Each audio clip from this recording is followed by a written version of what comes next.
কি ব্যাপার, তুমি এই অসময়ে এভাবে বিনা অনুমতিতে আসার জন্য মার্জনা করবেন পিতা। আসলে আমার একটা আর্জি জানানো ছিল। নিঃসংকোচে বলতে পারো পুত্র, কি চাই তোমার? রাজকবির মুখে আপনার বন্ধু রাজ্যের সৌন্দর্যের প্রশংসা শুনে আমার মনটা বড্ড ব্যাকুল হয়ে আছে পিতা। যদি আপনার আপত্তি না থাকে তাহলে রূপনগরের সৌন্দর্যকে আমি কাছ থেকে দেখতে চাই। না না পুত্র, তুমি এখন যুবক, এটুকু সিদ্ধান্ত তুমি নিজেই নিতে পারো। এখানে আমার তো কোনো আপত্তি থাকার কথা না।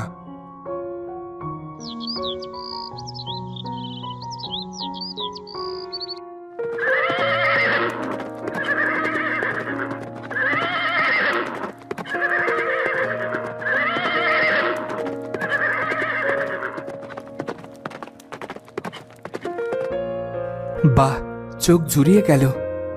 সত্যি এই জায়গাটা অনেক সুন্দর। কিন্তু বন্ধু, জায়গাটা এত নিস্তব্ধ কেন? মনে হচ্ছে কোথাও কেউ নেই।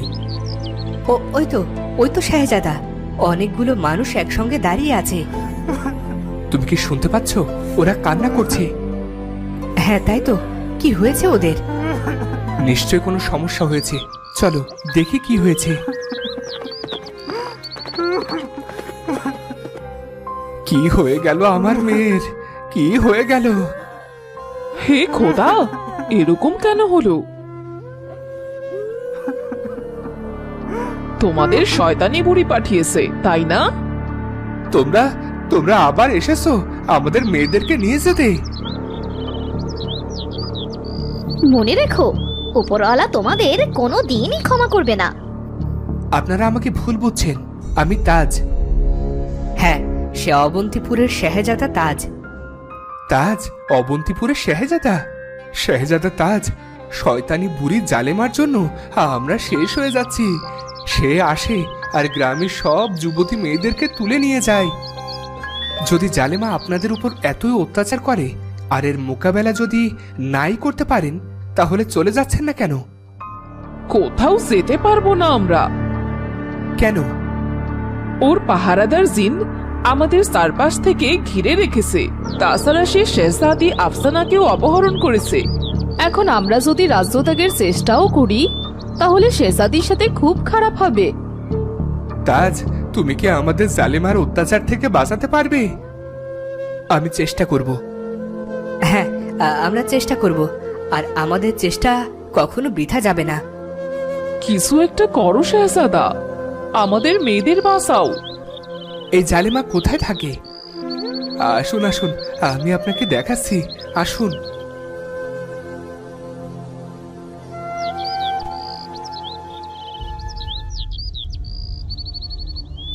ওই যে, ওই পাহাড়ের উপর জালেমার প্রাসাদ। এরপর রাজপুত্র এবং তার বন্ধু সেই পাহাড়ের দিকে এগিয়ে যায়। তাজ, ওই নগরী তো জালিমার সম্প্রদায়, তাই না? হ্যাঁ, তাহলে জালিমা নিজের সম্প্রদায়ের মেয়েদের তুলে নিয়ে যায়? হ্যাঁ। একটা কথা আমার কিছুতেই মাথায় ঢুকছে না, জালেমা বেছে বেছে সুন্দরী মেয়েদেরকেই কেন ধরে নিয়ে যায়, তাও নিজের সম্প্রদায়ের? ওটা ওর মহলে পৌঁছলেই বুঝতে পারবো।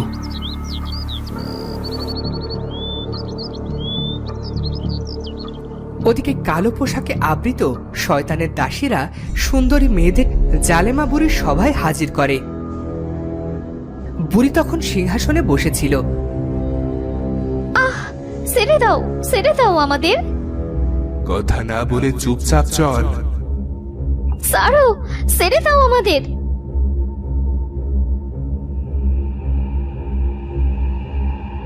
আমার প্রিয় মালিকা, আপনার সেবার জন্য 4 জন মেয়েকে হাজির করা হয়েছে। খুব ভালো, আমার অমরত্বের জন্য এমনই সব সুন্দরী মেয়েদের প্রয়োজন। হা হা হা হা হা হা হা। এক এক করে তৈরি করো, যাও। রাজপুত্র এবং তার বন্ধু জালেমা বুড়ির প্রাসাদের কাছে চলে আসে। এদিকে বুড়ির ইশারায় জাদুর মাধ্যমে সে একটা মেয়েকে উঁচু আসনে শুইয়ে দেয়। ছেড়ে দাও বলছি। না, এভাবে আর কাজ হবে না। অচেতন না করলে শীতল মাছের মতো তরপাতেই থাকবে। আমি আমার নিজের চোখের সামনে এই অন্যায় হতে দেব না। মেয়েদেরকে ছেড়ে দাও বলছি। তুমি যদি বেঁচে থাকতে চাও তাহলে মেয়েদেরকে ছেড়ে দাও।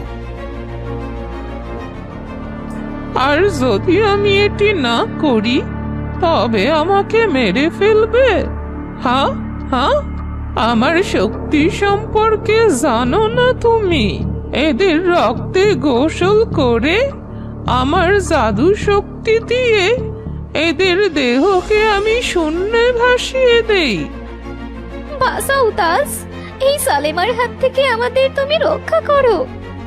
জালেমা, তুমি এই মেয়েদেরকে ছেড়ে দাও। ঠিক আছে, ছেড়ে দেব। আর কখনো কোনো মেয়েকেই মারব না। আর এরপর কোনো মেয়ের রক্ত ছড়াবো না। কিন্তু আমার একটা শর্ত আছে। তাজ, ওর কথা বিশ্বাস করো না। ও আমাদের অন্য কোনো ঝামেলায় ফাঁসিয়ে দেবে। ঠিক আছে, কি করতে হবে আমাকে? তোমার কি শর্ত? আমাকে ওই পানি এনে দাও, যা আমাকে অমর করে রাখবে। আমাকে দেখো তাজ, আমাকে দেখে কি তোমার মনে হয় যে আমার বয়স 300 বছরেরও বেশি? 7 দিনের মধ্যে আমাকে পবিত্র পানি এনে দাও। আমি ওয়াদা করছি আর কোনো মেয়েকে মারবো না, আর কখনো কারোর রক্ত ছড়াবো না। ওয়াদা। ওই বিশেষ পানি পাবো কোথায়? তুমি এই রাজপ্রাসাদের উত্তর দিকে যাবে, তারপর একটা জঙ্গল পার করে 2 পাহাড়ের মধ্য দিয়ে যাবে। সেখানে একটা পাহাড়ি দরজা পাবে। ওই দরজা পার করলেই তুমি পরিস্থানের সীমানায় পৌঁছে যাবে। ওখান থেকে তুমি পবিত্র পানি সংগ্রহের উপায় পেয়ে যাবে। ঠিক আছে, কিন্তু তুমি নিজে কেন যাচ্ছ না পবিত্র পানি আনতে? তাজ, আমি অমরত্ব চাই, মৃত্যু না। আজ পর্যন্ত যারাই পবিত্র পানি আনতে গেছে জীবিত ফেরেনি, বুঝেছো? চিন্তা করো না, আমি 7 দিনের মধ্যেই পবিত্র পানি নিয়ে ফিরে আসব। চলো ফুয়াদ।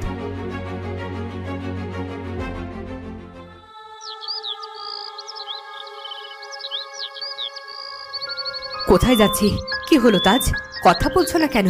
আমরা কোথায় যাচ্ছি? আরে ওই বুড়ির সাথে আমাদের কি শত্রুতা ছিল? যে রাস্তা কখনো শেষ হয় না আমাদের সেখানে পাঠিয়েছে। আরে মরার আগে তো সবার শেষ ইচ্ছে জিজ্ঞাসা করা হয়। তুমি কিছু বলো। পরীর মতো দেখতে সুন্দরী মেয়েটি কে? কোথায়? উপরে দেখো। আরে এ যে সত্যি পরী। হ্যাঁ, আমি সত্যিই পড়ি। পরিস্তানে সাদা পড়ি আমি। তুমি আল্লাহর প্রিয় বান্দা তাজ, তাই না? প্রিয় বান্দা কিনা জানি না, তবে অন্তরে খোদার ভীরুতা আছে। আরও আমার বন্ধু ফুয়াদ। তাজ, ওকে পরিস্থানের কথা জিজ্ঞাসা করো। তোমরা পরিস্তানে যাচ্ছ? হ্যাঁ, তুমি কি আমাদের সাহায্য করবে? পরিস্থান মানুষের জন্য নয় তাজ, তারপরও তুমি আল্লাহর প্রিয় বান্দা। এই জন্য আমি তোমার হয়ে পরিমাতার কাছে সাহায্য প্রার্থনা করব। উনি নিশ্চয়ই সদয় হবেন। তুমি আমাদের সঙ্গে নেবে? এসো, এসো আমার সঙ্গে। পরিলোকে যাওয়ার সহজ রাস্তা আমার জানা আছে। তারপর সাদা পরী ওদের নিয়ে অদৃশ্য হয়ে যায়। 2 দিন আছে ওই পবিত্র পানি আনার জন্য, শুধু 2 দিন। যদি এই 2 দিনের মধ্যে তাজ পবিত্র পানি নিয়ে না আসে, তাহলে তোমাদের অবস্থাও আগের মেয়েদের মতোই হবে। এ হতে পারে না। শেহজাদা তাজ নিশ্চয়ই তার ওয়াদা রক্ষা করবে। তাহলে এই 2 দিনের মধ্যেই তাজকে পবিত্র পানি নিয়ে আসতে হবে। 2 দিন পর নয়, আজই নিয়ে এসেছি। ওই তো আমার পবিত্র পানি চলে এসেছে। জালিমা পাগল প্রায় হয়ে যায়। সিংহাসন থেকে উঠে রাজপুত্রের হাত থেকে পানির পাত্র নিয়ে খেতে শুরু করে। তুমি এই মেয়েদের ছেড়ে দেওয়ার ওয়াদা করেছিলে, ওদের ছেড়ে দেওয়ার হুকুম দাও। কি বললে তুমি? মেয়েদের সারার হুকুম দেব? আমি কাউকে ছাড়ব না। কিন্তু তুমি আমার কাছে ওয়াদা করেছিলে। তুমি বোকা মানুষ, আমি হচ্ছি শয়তান। আমাদের না হয় কোনো মানা, না হয় কোনো পূরণ করা। তুমি আমার সাথে ধোঁকাবাজি করছো, আর ধোঁকাবাজদের আমি কখনো ছাড়ি না।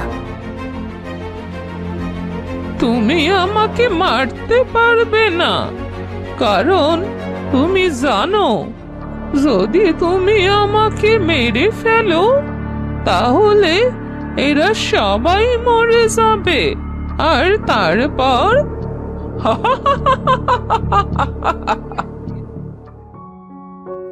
শাহজাদা তাজ, এনাও তোমার পবিত্র পানি। তবে সাবধান, যদি এর 1 ফোঁটাও মাটিতে পড়ে তবে সবকিছু ধ্বংস হয়ে যাবে। জালিমাপুরি, এখন দেখো এর 1 ফোঁটার কি ক্ষমতা। আর জালিমা বুড়ি চিৎকার করে ওঠে। না! বুড়ির শরীরে আগুন ধরে যায় আর অদৃশ্য হয়ে যায় শয়তানের দাসেরা, আর মহল একটু একটু করে ভেঙে পড়তে থাকে। তাজ, আমাদের এখনই এখান থেকে বেরোতে হবে। হ্যাঁ, মহল ধসে পড়বে। মেয়েরা দ্রুত চলো। তারপর মেয়েদের নিয়ে রাজপুত্র বাইরে বেরিয়ে আসে, আর ওরা বাইরে বেরোতেই একটা টিয়া পাখি বেরিয়ে আসে ভেতর থেকে। মুহূর্তেই মহল ধুলোর সাথে মিলিয়ে যায়। শুক্রান তাজ, শুক্রান। ওই জালেমা বুড়িকে কিছুতেই শেষ করা যাচ্ছিল না। আজ তোমার কারণে অসাধ্য সাধন হয়েছে। তোমরা আমায় ভুলে গেলে? এ কি? এই যে শাহজাদি আফসানার কণ্ঠ। হ্যাঁ মেয়েরা, আমি তোমাদের শাহজাদি। সব ওই জালেমা বুড়ির কারসাজি। ওর কারণে আজ আমি পাখি। শেহজাদা তাজ, এখন আমরা কি করব? যার কারণে নিজেদের জীবন বাজি রেখে রাজ্যে থেকে গেলাম, তিনিই আজ বিপদে। এমন জীবন তো আমরা চাইনি। এটা সত্যি খুব চিন্তার বিষয় তাজ। এই জালিমা বুড়ি তো নিঃশেষ হয়ে গেছে। এখন শাহজাদির কি হবে? কে বাঁচাবে ওকে? চিন্তা করো না তোমরা, বাঁচানোর মালিক খোদা, তিনি নিশ্চয়ই শাহজাদিকে রক্ষা করবেন। চলুন এখন রাজ্যে ফেরা যাক।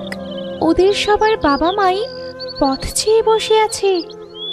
মেয়েদেরকে তার বাবা মার কাছে পৌঁছে দিয়ে শাহজাদিকে নিয়ে একবার পরিলোকে যেতে হবে। মেয়েদেরকে তার বাবা মার কাছে পৌঁছে দিতে হবে। চলো সবাই।